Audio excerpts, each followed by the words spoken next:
Hello, and welcome to the BYU Family History webinar series. I'm Marin, and I'll be your host for this webinar. We'd love to know where you're listening from and how you heard about today's webinar. You can enter that into the polls on the left. Our next webinar will be on Thursday, September 6th at 3 p.m. Mountain Daylight Time, and that will be with Mark Clement. He's giving a presentation entitled BYU Family Technology Laboratory. He'll be speaking about all the tools that his team has developed for family history. And so that will be next Thursday at 3 p.m. And we are welcome to hear from Kathryn Grant today. She'll be giving a presentation entitled She'll be giving a presentation entitled English Research: How Can the 1939 Register Help You? If you have any questions, feel free to email us at fhl_webinars@byu.edu. Kathryn is a teacher, writer, and family history enthusiast. She enjoys helping others build their family trees and believes that anyone can learn to love and do family history. Kathryn teaches Sunday classes at the BYU Family History Library and presents at other family history events. Her column on family history ran in the Nauvoo Times for about a year and is still available online. Kathryn works for the Church of Jesus Christ of Latter-day Saints as a technical writer with a focus on usability and process improvement. Besides family history, she loves uplifting music, thought-provoking books, and fresh raspberries. And as we move over to the presentation screen, I'll just bring your attention to the left side. Any questions that you have will go in the questions box. You're welcome to put your comments and insights in the comments box. And for today's presentation, we have a couple of web links, and that's located underneath the rest of the boxes. So if you just click on one of those, that will correlate with Kathryn's presentation. And if Kathryn's ready, I'll turn the time over to her.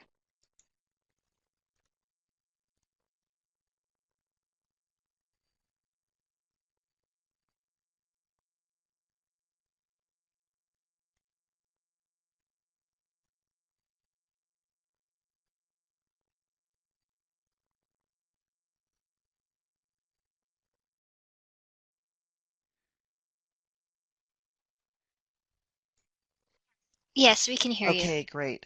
Just wanted to make sure. Yay, thank you, Kathy, and Carolyn, I see you typing too. Thank you. Okay, good. I think we are good to go, folks. And fortunately, this is actually a shorter webinar today. So all the time that we lost means we'll probably just go till about 4 o'clock. We would have gone till about 3:30. That was just crazy, but thanks everybody so much for your patience. And it's so good to have you with us today.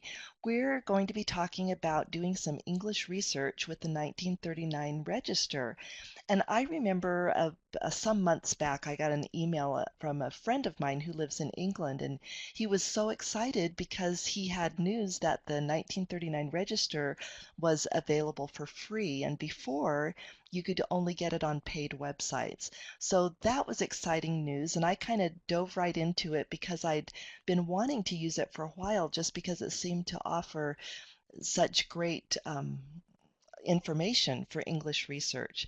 So that's what we're going to be talking about today. I want to share with you some of the things that I've learned over the last little while of using the register, and also this the register is well, let me just go ahead and dive into it. Let's go ahead and look at what we're going to be talking about in the webinar today. First of all, we'll talk about what exactly the 1939 register is.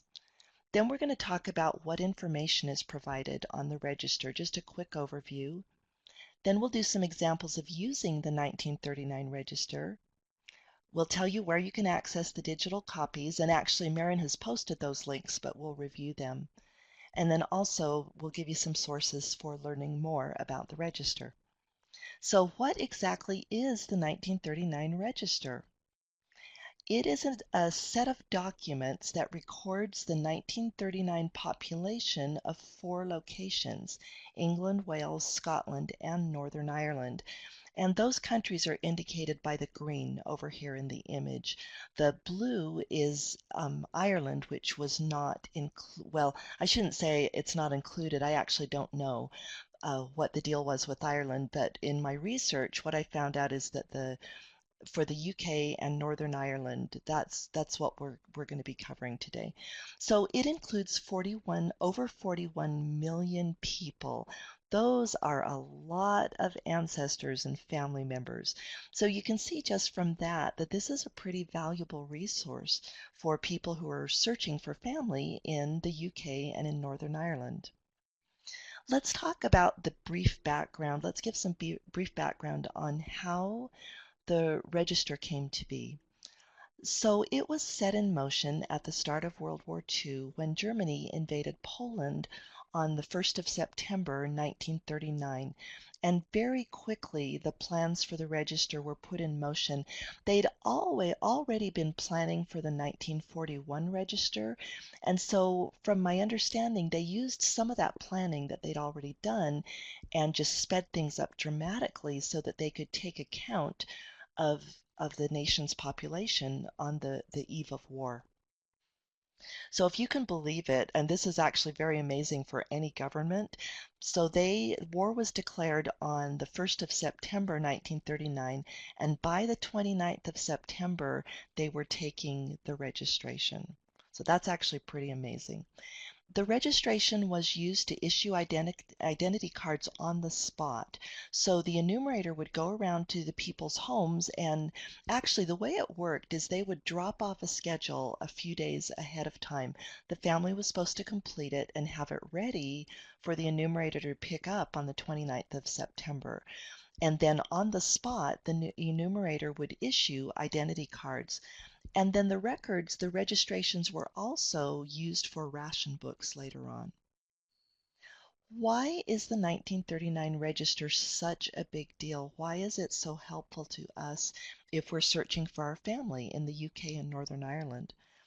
Well, probably most of you are aware that the 1911 census is the latest English census, and Scottish for that matter, that has been released.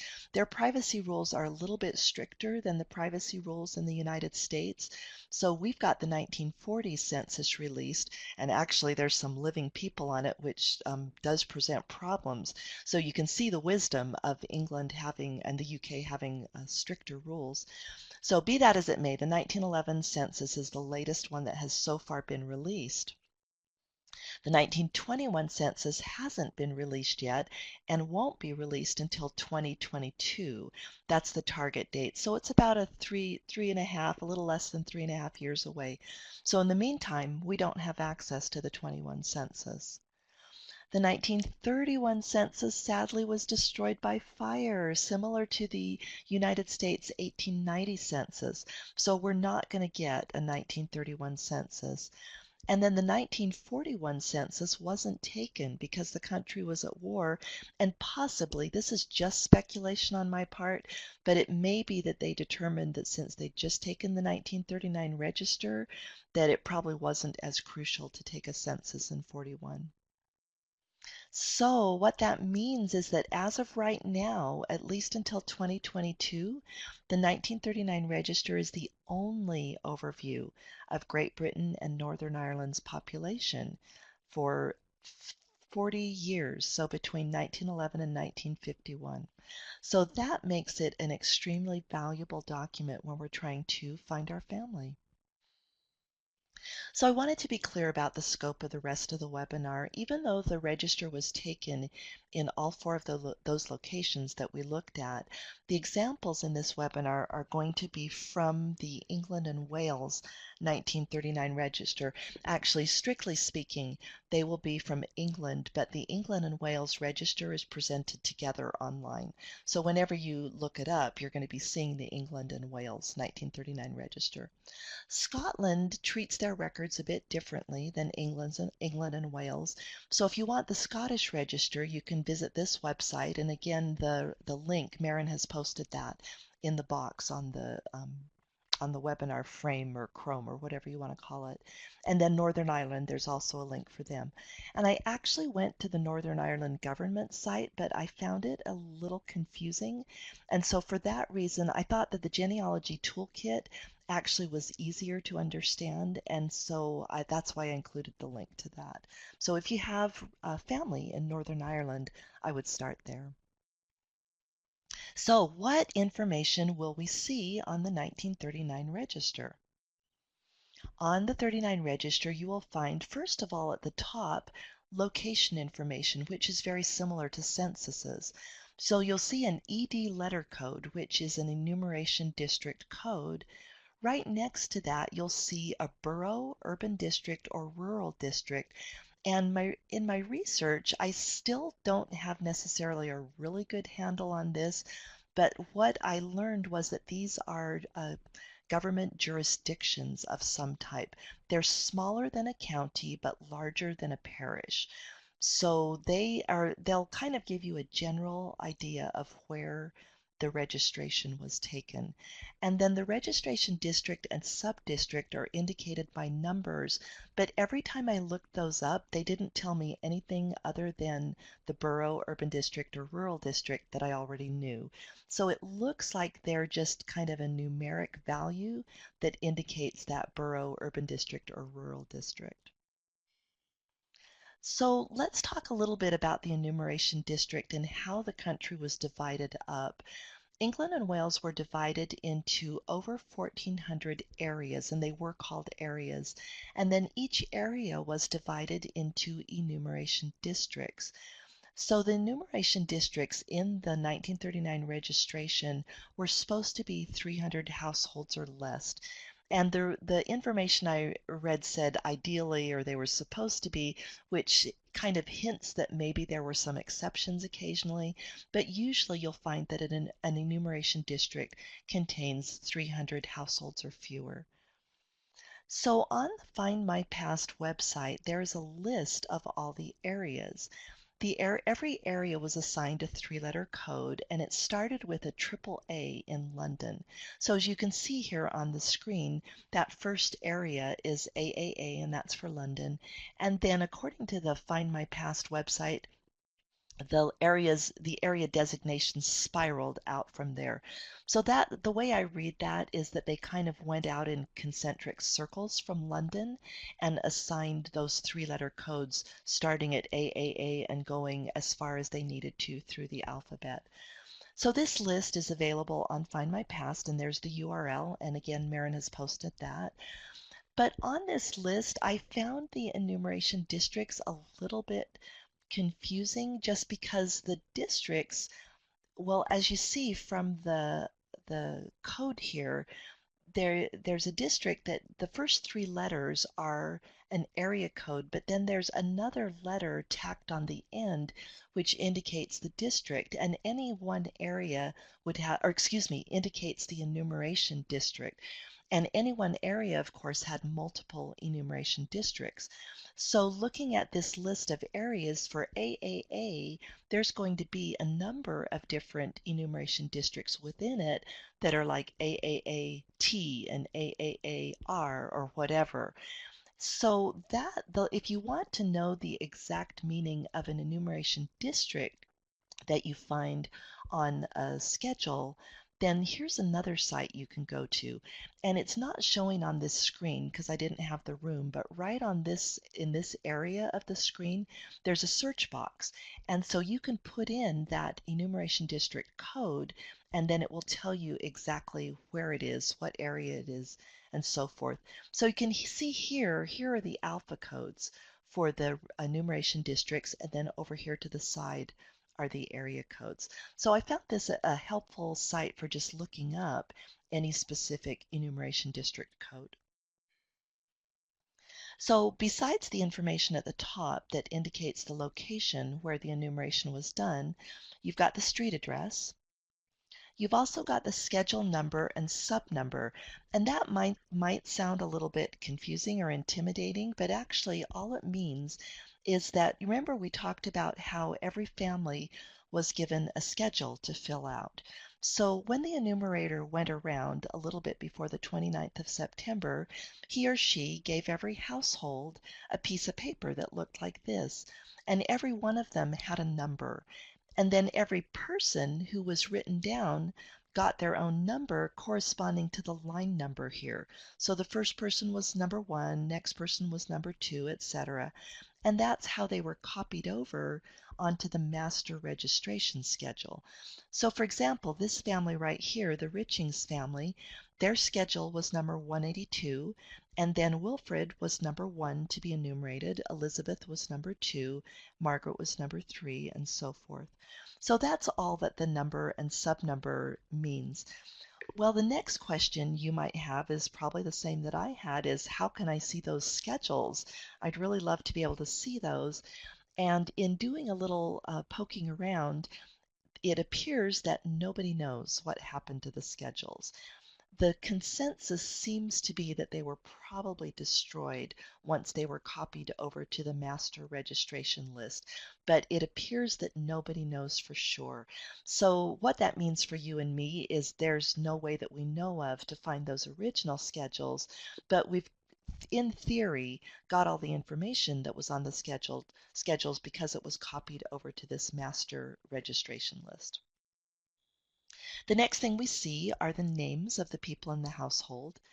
Then we've got something that isn't at all intuitive, but it's helpful if your person was in some kind of an institution like a hospital or an orphanage or something like that. We've got the letters OVSPI, which stand respectively for officer, visitor, servant, patient, or inmate. So for most households, of course, nothing will be in that column. But anytime you've got an orphanage enumerated or any other type of institution, those codes will appear in the column.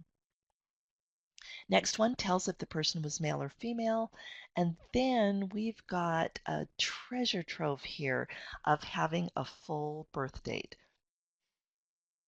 As you're probably aware, on most other censuses, the birth year is calculated from the age, so it's only approximate.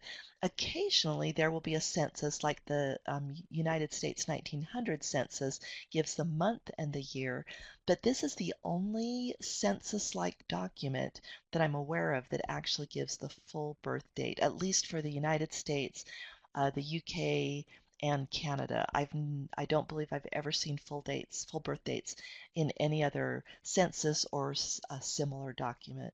So that is a wonderful benefit to us as family historians, and we'll actually give some examples of how you can use that birth date in your research. Next one is marital status. The enumerator could write down SMW or D for single, married, widowed, or divorced. And then finally, we've got a personal occupation. And that, of course, is helpful if you're trying to cross-reference other documents, especially if the occupation is unique. So for instance, we've got Wilfred Richings here as a railway goods guard. So if we find a Wilfred Richings on another document where with that same occupation, we can be very confident that we've found the same person. Now, scattered throughout the census, you're going to see black bars across some of the information with the lettering saying this record is officially closed. So in England, again, as we mentioned, the privacy rules are a bit stricter than they are in the United States. So the records for anybody born less than 100 years ago are closed unless somebody has provided proof of death. So you'll see that black bar, and you can actually, if you are a paid subscriber to Find My Past, they've actually got a form that you can fill out that will let you request to have that record opened if you can provide proof of death. Now you'll notice as you look at the 1939 register that occasionally you'll see some handwritten additions. It will be clear that those handwritten additions were not done in 1939, as in this example. So we've got an Eileen C. Danford. Well, her maiden name is crossed out, and above it is written another surname. I'm guessing it's probably Reichsiegel or something similar to that. And then finally, in the left-hand column, we've got a European style date. So it's the 29th of December, 29th of the 12th month in 1948. Well, that was quite a bit after the 1939 register was taken. What's going on here? Well, it turns out that this 1939 register was not just used for identity cards and not just used for ration books. It happens that the register was updated until 1952 for that national registration. So if somebody had a name change or had an address change, they were actually legally required to report it. And back then, computers were not available, and so they used the master list and somebody just came in and made a handwritten note. And thank goodness, right? Because now we have access to all that information. In addition, as you see from the bottom bullet point here, from 1948 to 1991, the National Health Service also made updates to the 1939 register, including death information, which is another thing that we as family historians are very interested in. So when I saw this, I suspected that it was probably a marriage. Most of the time when you see a woman's maiden name changing, it's for a marriage. And so I looked in the 1948 um, marriage registrations on FreeBMD, and lo and behold, we've got an Eileen C. Danford marrying a Rudolph W. Rexigel or Ziegel, and the location is Rotherham, which actually fits with the location where this registration was taken. It was in the I don't remember if it was urban or rural, but it was one of those districts that was named Rotherham. So, one thing that I thought first when I saw this was that this date was the actual marriage date. But as I spoke with, or actually looked online and got information from other users, one of the users mentioned that they had uh, gotten the registration, I guess, and this date, the marriage registration, and this date did not match the date of the marriage. So the person thinks that probably this is the date of the update, but most of the time it's probably going to be pretty close to the event. So maybe they made the update on December 29th, but they got married on December 5th or something like that. It's still going to get you in the ballpark. So this is really helpful when we see these handwritten notes that can lead us to marriage or death or other information. So here are a couple of examples of using the 1939 register in research. Here is Ada Burt on my family tree, and this little snippet is from the 1911 census, and in that census she's 2 years old. You'll see down here that I found her birth registration, and her full name is Ada Maud Burt, and she's registered in the December quarter of 1908, which means she was born anytime between mid no or mid September. Wait a second. No, October. Yeah, mid September through December of 1908. We can't tell exactly from this birth registration index, but we do know the approximate 4-month period in which she would have been born. But I look here on the census and she's only 2. So I don't know if she lived past 2. I have no idea even what happened to her. And that's valuable for a lot of reasons to know what happened to somebody, just to trace their family tree. And then also, if we want to do temple ordinances, we want to know if she lived to be 8 years old, because if she didn't, she doesn't need anything but sealing to parents. So I want to see if I can find Ada in the 1939 census or 1939 register. Well, honestly, the easiest way that I found to do that is to go to ancestry.com. So I looked at the census, the 1911 census on Ancestry, and you notice that they have all these suggested records over here. So I've got a couple of suggested marriages for Ada. I've got this one right here, and then I've got another one here that I'm not sure about that, but I can check them out. But the most valuable thing up here is that I see a 1939 register for an Ada Driver. So I'm going to check that out because maybe she married somebody named Driver. And it turns out that in the register, the 1939 register, Ada M. Driver is living with a Percy C. Driver. So I want to see if there's a marriage record. So I go back to FreeBMD, and lo and behold, there's a marriage registration for an Ada M. Burt, which is my gal's original name, and Charles P. Driver. And it's in the right area because Ada was from Chatras in Cambridgeshire, and the North Witchford Registration District covers areas of Cambridgeshire. So this is looking really good. It's not absolute proof. If I want to be absolutely certain, I would want to either find that marriage record online or order the certificate and just make sure, that the dad matched and make sure that the other information confirmed that this really was my Ada M. Burt and not a different Ada M. Burt. But it's looking really good. So this gave me a really good clue as to not only who Ada or what happened to Ada, but also who she married, so that I could add Percy to my family tree as well. Here's another example of verifying a death record. So this time we're looking at a record for Doris M. Gamble. And we notice on her birth record that she was, this is hard to read, which is why I blew it up down here. She was born the 24th of October, 1906, and she was registered in Derbyshire.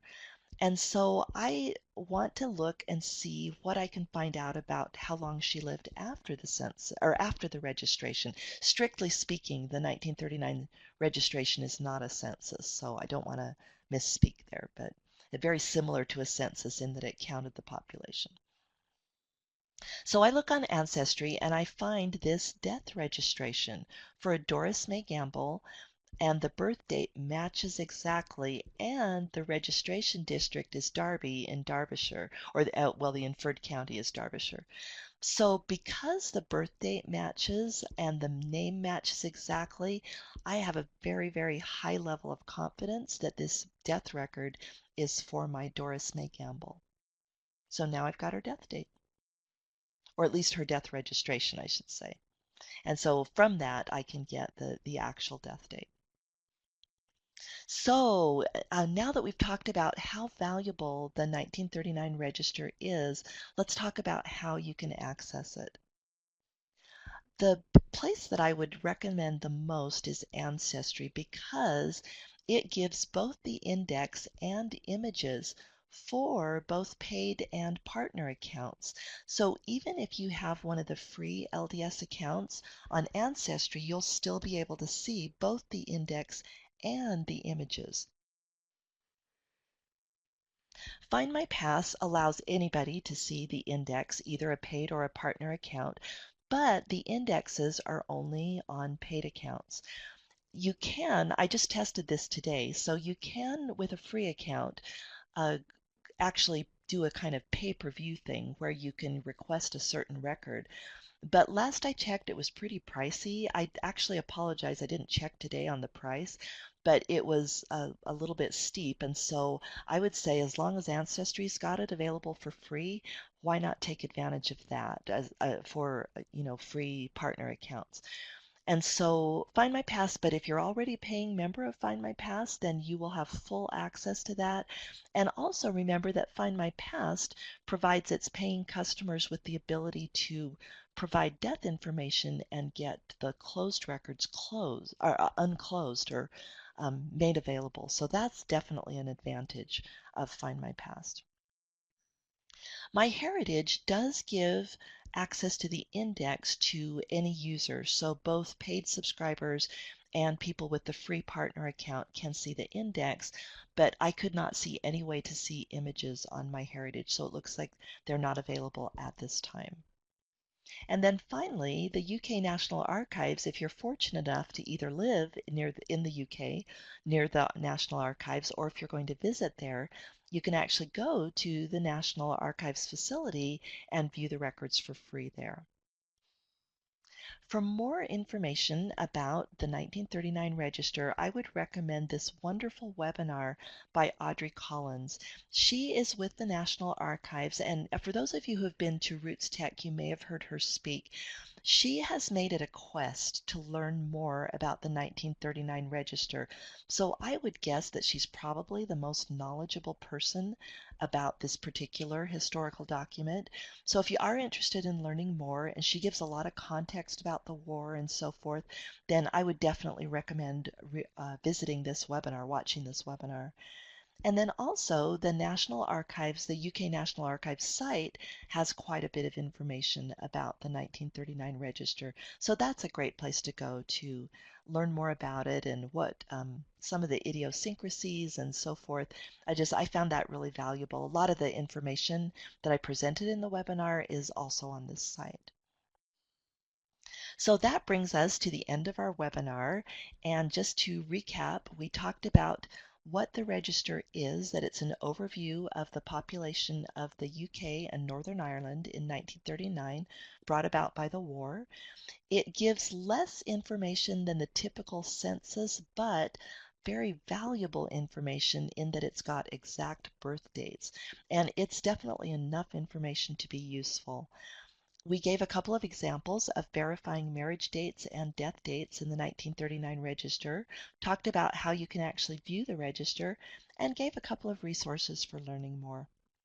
So that brings us to the end of our webinar. And again, thank you so much for your patience as we worked with those technical difficulties up front. And Marin, do we have any questions?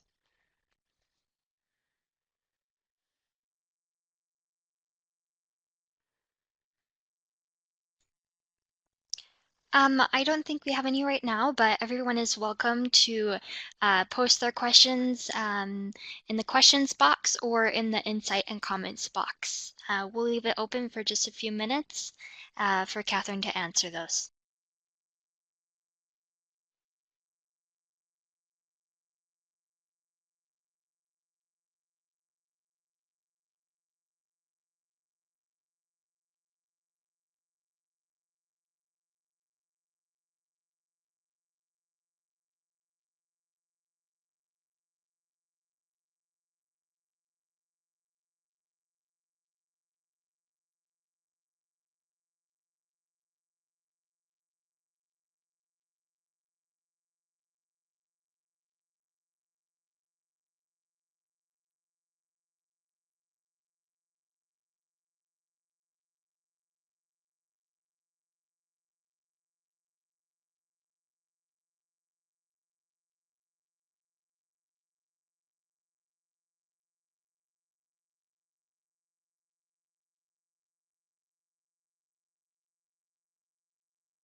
All right, I think that's all the questions we have right now. This video will be posted tomorrow. I will make sure that I upload that and that everyone has access to that. As we close up, I just want to remind you that um, next Thursday, the 6th, September 6th, with Mark Clement, we will be hearing about the BYU Family History Technology Laboratory. That includes all of the resources and links that Dr. Clement's team has developed for family history. And if you have any questions or comments, you're welcome to email us at fhl_webinars@byu.edu. Thank you so much, and we hope you have a wonderful Labor Day weekend.